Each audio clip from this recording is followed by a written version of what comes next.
Fala galera, Gomes da Costa Trader, hoje dia 14 de agosto de 2017. É, Hoje eu vou dar continuidade às aulas de Day Trader para iniciantes. Eu vinha falando a respeito de gerenciamento de risco, de gerenciamento de risco nas minhas últimas 3 aulas, né? Então, lembra aqueles 3 pilares que eu comentei a respeito do day trade, né? Que envolve o gerenciamento de risco, né? A técnica, a estratégia e a psicologia. Minhas primeiras 3 aulas foram nessa caixa aqui e hoje eu vou falar um pouquinho, né, da parte técnica, né, da parte operacional. Só finalizando a aula anterior, né, a gente tinha um sisteminha de metas para ser feito, né, para a gente conseguir criar uma linha aí para conseguir aumentar lote e tentar ser consistente de uma maneira mais meritocrática, digamos, né? Uma maneira onde a gente seja merecedor do lote maior. Então a gente começou a fazer aí, operar 2 contratos, né? E para fazer, deixa eu só diminuir aqui, 2 contratos para fazer R$ 40 por dia, correto? Começamos assim, 3 dias seguidos, fazendo R$ 40 por dia, operando no máximo 2 contratos. A gente vai para a próxima meta, que foi estipulada em 4 contratos, R$ 80, né? 3 dias seguidos, caso cumpra essa meta, 3 dias seguidos de R$ 80, operando no máximo 4 contratos, a gente vai aí para a próxima meta, que seriam 8 contratos,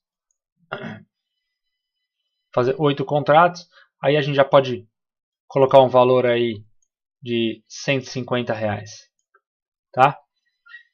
Então essa é a ideia. Isso a gente está falando de mini índice 248, mas a gente pode considerar o mini dólar aqui pela metade, 1, 2 aqui, né, e 4 aqui, tá? Para fazer então agora 3 dias seguidos, R$ 150. Lembrando que 3 dias seguidos negativos a gente volta para a meta anterior. Se fizer 3 dias seguidos novamente, a gente volta para a meta anterior. Ou 2 dias de stop loss diário, a gente volta para a meta anterior. E novamente 2 dias de stop loss diário, a gente volta para a meta anterior. E para voltar de novo para a meta seguinte, teria que cumprir os 3 dias seguidos, realizando esse financeiro aqui, tá? Então a gente está na fase agora aí, para quem conseguiu fazer aí R$ 150 com 8 contratos, né? Dá mais ou menos aí menos de 100 pontos, né? Então acredito que seja uma meta, né, bem razoável, né? Um pouco mais tranquilo. Porém, lembra, a gente está falando de menos de 100 pontos, né? Um lote máximo de 8 contratos. Então a gente tem que cuidar bem para usar isso aqui, porque às vezes a gente pode fazer uma operação só com 8 contratos, colocar um stopzinho um pouco mais longo aí e acabar o dia. Então, a partir daqui a gente já começa a aprender a administrar lote, a fracionar os lotes, né? E para entrar um lote total de 8 contratos, você vai ter que ter uma gordurinha no feito no dia, porque se você fizer uma operação só com 8 contratos, e é bem provável que se te stopar, vai dar o stop loss diário de 150. Lembrando que é 40 no gain, 40 no loss, você para. 80 no gain, 80 no loss, você para. 150 no gain, 150 no loss, você para. Tá? Então, bom, dito isso, né? Dando continuidade a esse sistema de metas, vamos lá, vamos tocar. Bom, então é o seguinte, a gente vai falar aí, né, a respeito dos 3 pilares novamente do day trader, ou do trader, né? Que seria o gerenciamento de risco, a estratégia ou a técnica, ou o operacional, e aqui seria a psicologia, né? As 3 primeiras aulas eu falei sobre gerenciamento de risco e hoje eu vou falar um pouquinho aí sobre a técnica, tá? Então vamos lá. É o seguinte, sobre a técnica, para day trade especificamente, existe 2 possibilidades. Ou você opera via tape reading, ou você opera via análise gráfica. Qual das duas é melhor? Qual das duas funciona mais? Todas funcionam. Todas funcionam na medida que você otimiza ao máximo o seu jeito de operar. Quanto mais tempo você tiver operando da mesma maneira, mais você vai masterizar a sua estratégia. né? Então, a maior dificuldade é encontrar um jeito adequado e ideal que se adeque ao seu perfil. Se você é um cara mais ansioso, um cara que não tem muita paciência para o trade, aí você vai para o scalping. Muita gente de scalping aí prefere o tape reading, né? Ou se você é um cara mais trend following, né, que é seguidor de tendência, aí o pessoal vai mais para análise gráfica.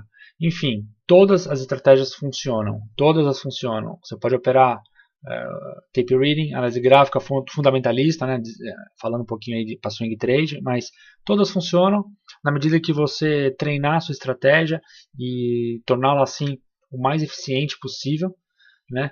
E eu não estou falando de treinar uma semana, 2 semanas, 1 mês, 2 meses, estou falando de treinar assim meses a mesma estratégia, porque eu acho que a maior dificuldade dos iniciantes é elaborar a própria estratégia, e depois que você elabora a própria estratégia é conseguir mantê-la durante alguns meses e otimizar ela, porque na maioria das pessoas elas mudam de estratégia a cada semana, ou às vezes a cada dia, a cada mês, e acaba ficando pulando de galho em galho e acaba que perde muito tempo, né? Acaba perdendo muito tempo e acaba atrasando a evolução.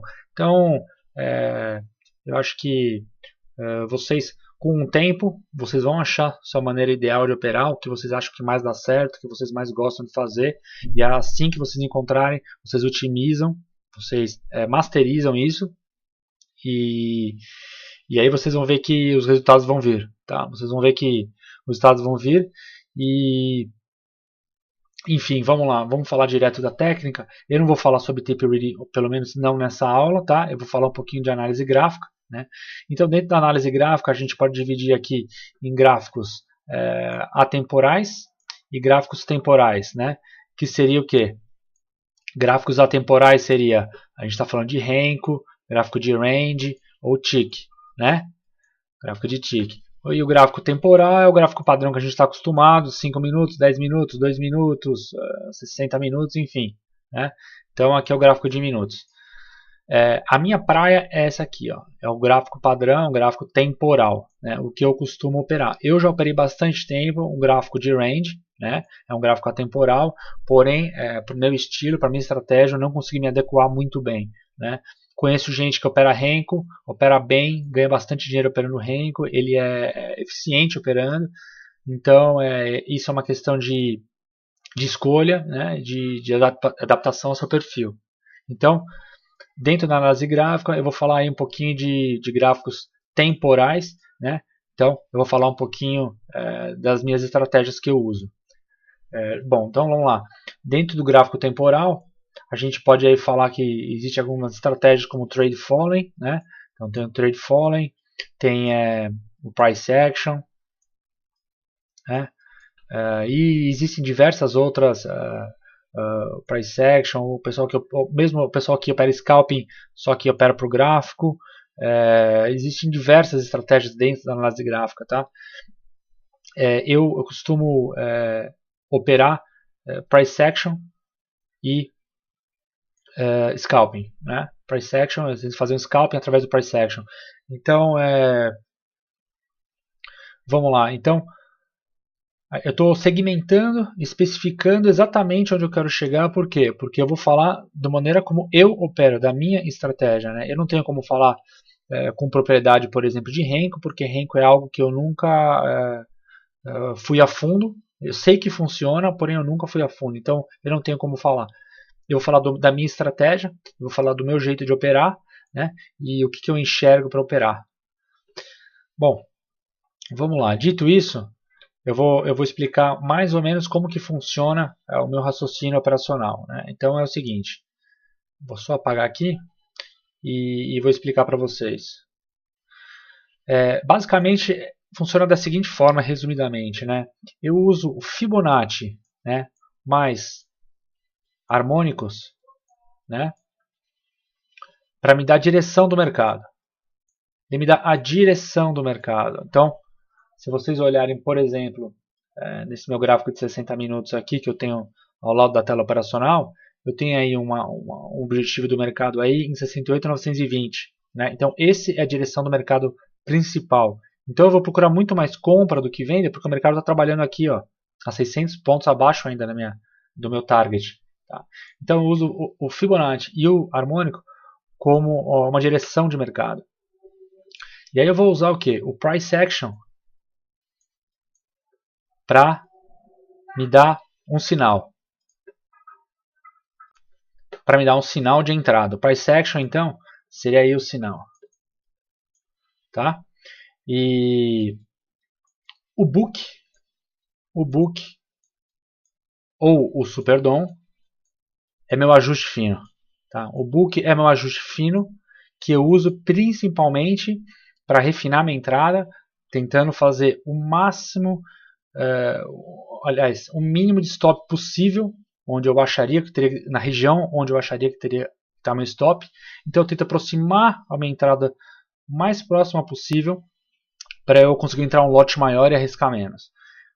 Como que eu faço isso? Através do Book. O Book me dá um ajuste fino disso. Né? Então, além de dar esse ajuste fino, para a estratégia de scalping, o Book além de ser ideal, ele é, como eu ia dizer, ele é necessário, totalmente necessário para quem faz scalping, é leitura de Book. Né? Mas aí eu já entro um pouquinho mais na área de tape reading.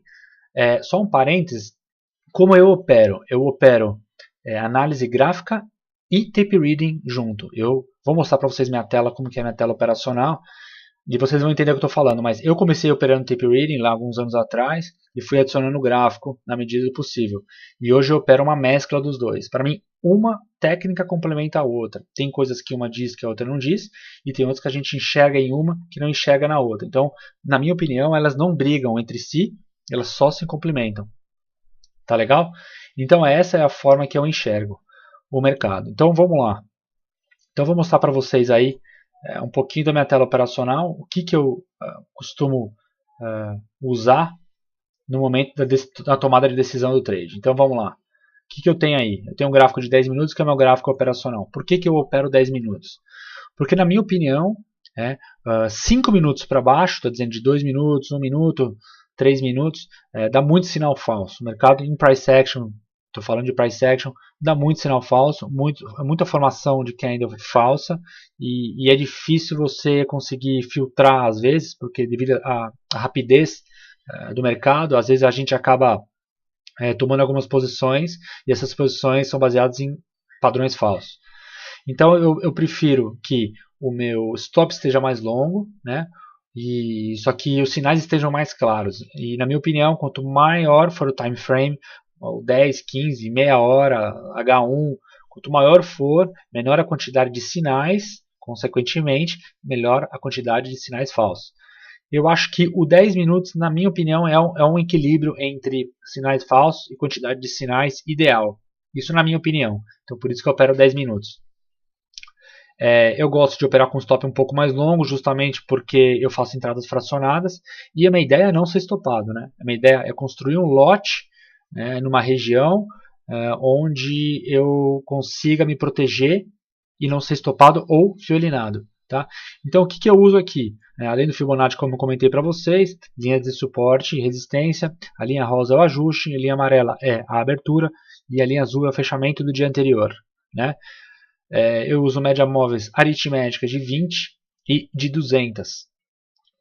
Médias móveis, falando um pouquinho de médias móveis. Média móveis nada mais é do que um referencial do preço. O preço está distante da média? Então vamos lá. O preço está distante da média, então é uma região ruim para realizar uma compra. Agora, é bom para realizar uma venda? Talvez. Talvez. Não é só a média que vai dizer isso. Então, a primeira função da média é uma região, dá uma referência de onde está o preço com relação à média, dizendo se pode ser que esteja caro ou barato e te impedindo de entrar em operações de compra, por exemplo, numa região muito distante da média. Essa é a primeira função da média, dar essa referência. Cruzamento de média, não uso. Isso é sinal atrasado, tá, gente? Então, não esquece de quem ficar operando cruzamento de média que não dá certo. Aí não dá mesmo. Segunda função da média vem inclinação, principalmente da média de 20. Inclinação. A inclinação, 45 graus, é a média mais forte. A média flat, essa média flat aqui é a média do mercado consolidado, ele vai quebrar várias vezes, né? Não vai funcionar como suporte de resistência. Uma média, talvez uma média de 45 graus, ela funciona um pouco mais, tá? E uma média mais de 45 graus não se sustenta, tá? Então uma média com essa inclinação, a gente tende a esperar um distanciamento maior do preço em relação a essa média. Por exemplo, se tivesse um candle aqui e aí realiza uma venda. Por quê? Porque o mercado está muito esticado, né? O mercado realmente está muito esticado, a média está muito íngreme e não se sustenta esse tipo de média. Então, a segunda função da média vem a inclinação dela, tá? Só uma observação: se o preço cruza a média, eu estou autorizado a comprar ou não? Se a média for uma média ascendente, principalmente uma média de 45 graus, e o preço fizer isso aqui, ó, e ela continua ascendente, eu compro. Tá? Eu não me proíbo de entrar no rompimento abaixo das médias, caso a média esteja inclinada para cima. Há muita diferença entre a média estar inclinada para baixo, o preço rompe e você compra, do que a média está inclinada para cima, o preço rompe e você compra. Essa situação aqui seria ideal, tá? Inclinada para cima, média para baixo, aí você compra essa região. Então, essa situação aqui é um pouco mais perigosa, né? Média cruzada para baixo, você comprar aqui é sempre perigoso. Fazer uma operação aí tentando pegar a faca caindo, que a gente diz, né? Então, essas são as funções da média, principalmente para mim, né? Inclinação e a referência entre o preço e a média, tá? E a última informação que eu tiro da média é com relação à média de 20 e 200 e vejo a distância entre a média de 20 e 200. Se a média de 20 estiver muito distante da média de 200, ele também dá a informação que pode ser que o mercado esteja caro. Tá? Então, pode ser que o mercado esteja muito esticado. Repare que ela anda bem rente, nesse gráfico aqui, e aqui ela se distancia. No momento que ela se distancia, o mercado ele não cai vertiginosamente, né? Mas ele vai se acomodando e vai aos pouquinhos a inércia aí caindo, né? Então, são essas três funções da média. Próxima coisa, próxima indicação, indicador, o VWAP. O VWAP também que é usado bastante aí como suporte e resistência. Ele é uma média ponderada de volume dos trades realizados, né? Então ele também pode ser usado como suporte e resistência. E também algo que eu uso demais, uso bastante, é o Volume Profile. O Volume Profile, essa quantidade aqui, ó, a gente vê ao fundo de contratos negociados em cada região do gráfico. Isso me mostra bastante coisa, isso dá bastante informação, né? Então eu acabo tomando muitas decisões baseadas nisso, e essa linha amarela aqui é a linha mais negociada do dia, tá? Então, isso que eu enxergo nesse gráfico. Eu não vou entrar muito a fundo de como eu tomo essas decisões no Volume Profile, mas enfim, fica aí pelo menos a informação de que é muito útil esse indicador. Logo abaixo o volume, né? Eu deixo uma linha, uma rosa aqui para ter uma noção que é um volume médio aí, mais ou menos 20 mil contratos no gráfico de 10 minutos, é um volume mais ou menos médio. Se ele está rodando muito abaixo, eu sei que está sem volume, rodando muito acima, está com volume interessante no dia, né? E eu deixo logo acima 40 mil contratos, que é para ver realmente quando teve um spike de volume aí, né? Uma explosão. Isso para confirmar a direção do mercado. Então, eu uso bastante volume, eu uso sempre em quantidade, estou acostumado, tanto faz quantidade ou financeiro, eu estou acostumado com quantidade. Eu não uso volume com leilões direto, né? Eu tiro o leilão direto, apesar de ele dar uma informação interessante, né? Para quem, principalmente o pessoal do tape reading que usa bastante as informações de direto, principalmente, né? Mas eu tiro justamente para evitar muito ruído e dados errados aí de interpretação, tá? Porque às vezes dão muito diretos e a gente acha que é um volume de mercado, mas na verdade nem entrou no book, né? E abaixo é um IFR normal que eu uso. A única diferença é que eu coloco um pouquinho mais, eu coloco a linha de 15 como sobrevendido, a linha de 85 como subcomprado, mas basicamente nem é isso que eu opero mais divergência mesmo. Eu vejo, por exemplo, topo e topo, aí eu vejo aqui, ó, topo e topo, né? Aqui os dois estão ascendentes, mas algumas vezes eu dou uma olhadinha aí para ver se está acompanhando, porque caso eu não esteja acompanhando, é bem sinal que o mercado pode ser que reverta. Então, topo, topo mais alto, topo e topo menos alto. Aí o mercado, né, tá fazendo uma indicação aí que tem a possibilidade de reverter. Então isso aí que eu olho pelo menos nessa tela, um gráfico de 10 minutos, tá? Ao lado o Superdom, onde eu executo minhas ordens, né? Normalmente eu não opero por chart trading, eu opero por Superdom, né? Quem já viu meus vídeos sabe.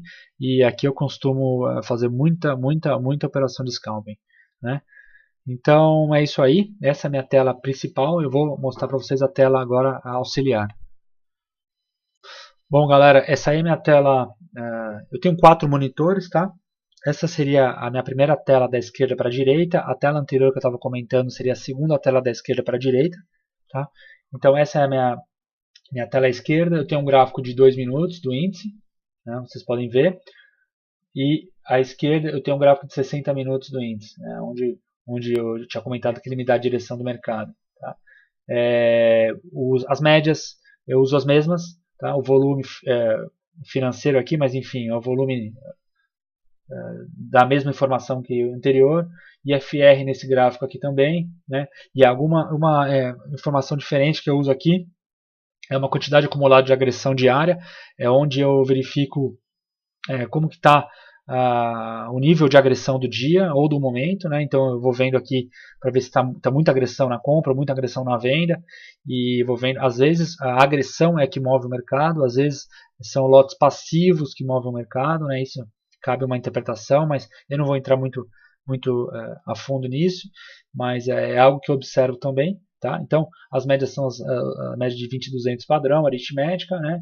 O volume profile continua. Eu uso aqui um volume profile, como vocês podem ver, filtrado de 30 em 30 minutos. Então, em 30 em 30 minutos, eu tenho um volume profile, né? Ao contrário do gráfico anterior, que é um volume profile do dia inteiro. Esse aqui eu tenho filtrado. E abaixo, ordens abertas, à esquerda, ordens executadas. Esse botão muito importante, cancelar todas, porque na hora do pânico você aperta, cancela todas as ordens e aí fica mais tranquilo, né?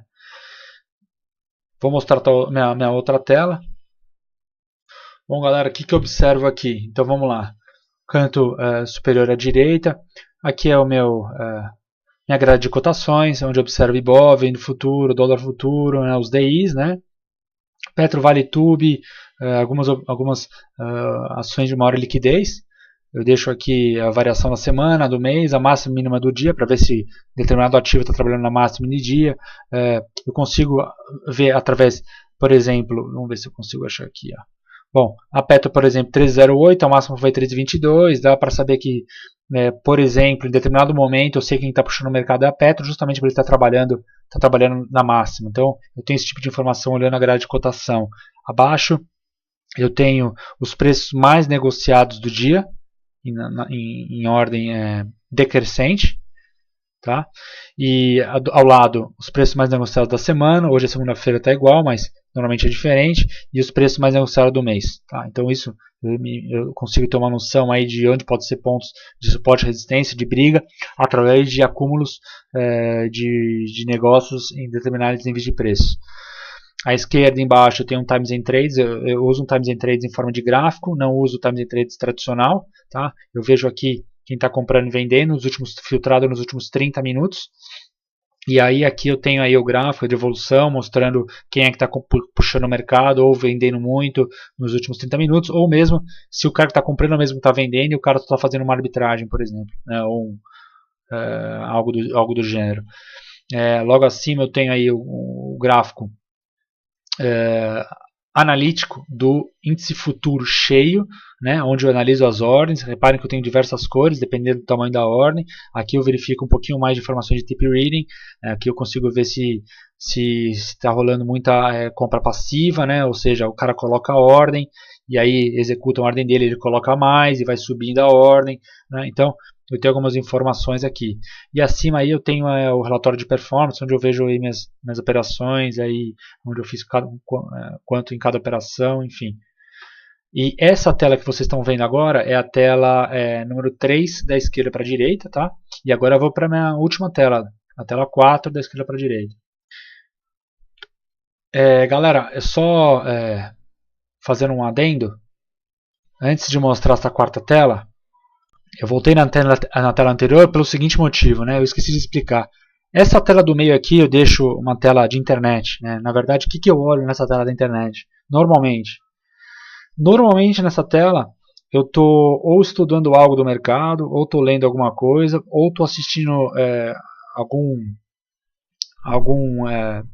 documentário. Muitas vezes durante o mercado eu estou assistindo alguma coisa, ou às vezes até assisto um Netflix, ou um documentário que tem nada a ver com o mercado, ou alguma coisa que tem a ver com o mercado eu estou estudando, eu estou lendo, enfim, diversas coisas eu coloco aqui. Isso acaba com que eu não fique gastando minha energia full time aí olhando o mercado. Na hora que eu bato o olho em determinado padrão de candle ou no book mesmo, eu consigo verificar se há ou não uma operação para fazer. Então, na verdade, essa tela aqui de internet acaba que na verdade, ele ocupa a minha cabeça, né, pelo fato de eu não precisar ficar procurando. Às vezes a gente fica ansioso procurando trade e tal.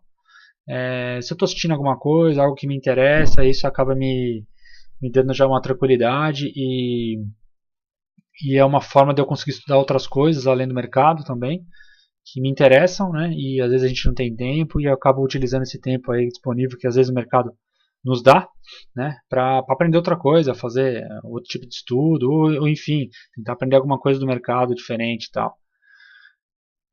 Bom, dito isso, deixa eu ir para a próxima tela.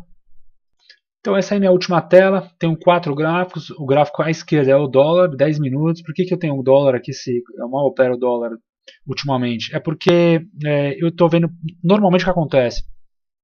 Às vezes quando o gráfico do índice está muito ruim, eu dou uma olhada no gráfico do dólar para ver se ele realmente está muito ruim também. Se os dois estiverem ruim, eu verifico que a bolsa no geral tá sem volume. Né? Isso faz com que eu diminua minha mão ou nem opere, enfim.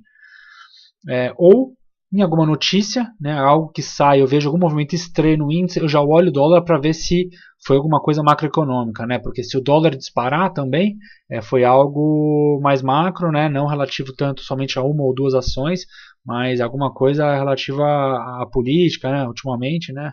Ou a alguma coisa lá fora. À direita é o gráfico de 15 minutos do Ibov à vista, com suporte e resistência. Eu faço muita análise também no Ibov à vista. Aconselho para quem opera índice fazer análise também no Ibov à vista. Acho que vale a pena.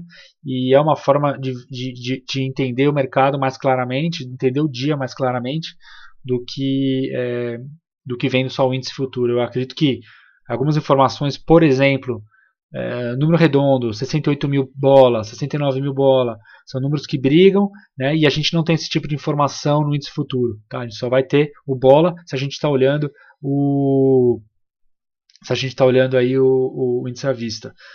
Abaixo eu tenho um gráfico diário, normal, um gráfico do índice futuro, eu olho, às vezes eu olho do à vista, às vezes eu olho do índice futuro, tá? Normalmente eu estou usando agora o índice futuro mais justamente por causa do gap, né? Do gap que se abriu aí da JBS lá em maio, né?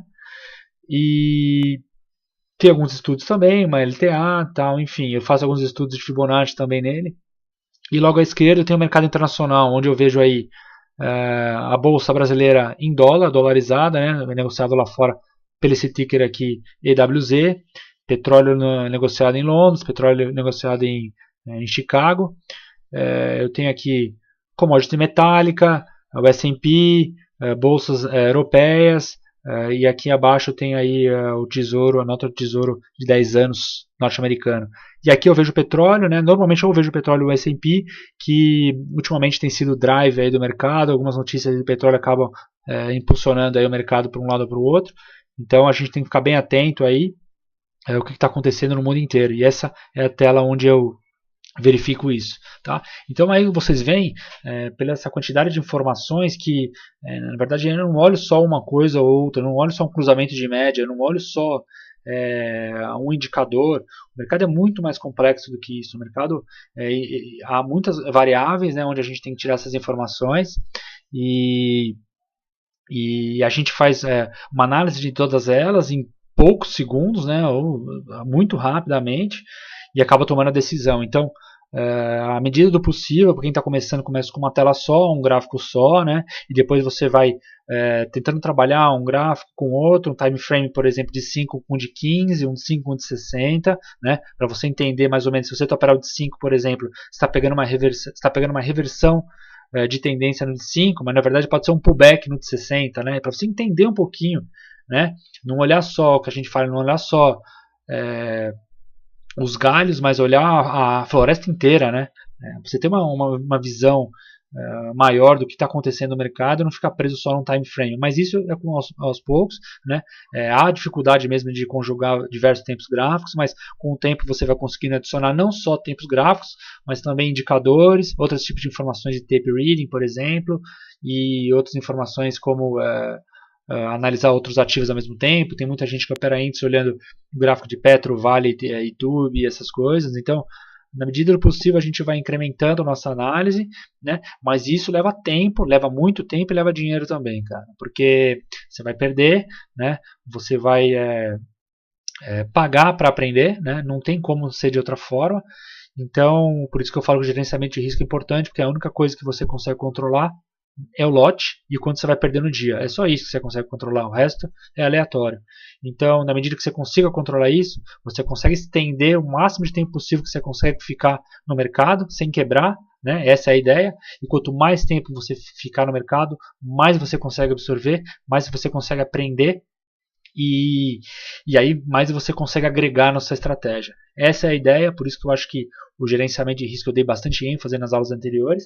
E a parte operacional, a parte técnica, cada um tem a sua, é muito particular, é muito personalizado, porque cada um tem suas experiências, sabe o que funciona para ela, sabe o que não funciona, e a partir disso a gente vai criando um jeito de operar, a gente vai criando um padrão, a gente vai criando uma forma de operar no qual a gente acredita que é ganhadora. Então é isso aí, a parte operacional que eu quis mostrar para vocês é isso aí. Eu falei um pouquinho superficialmente de algumas técnicas que eu uso, mas nas próximas aulas aí eu falo um pouquinho mais a fundo, tá? Eu quis mostrar mais ou menos o que eu enxergo, o que é o operacional para mim, o que eu acho importante na hora de tomar a decisão. Beleza? Bom, agradeço a todos vocês aí e boa semana a todos. Muito obrigado e até a próxima.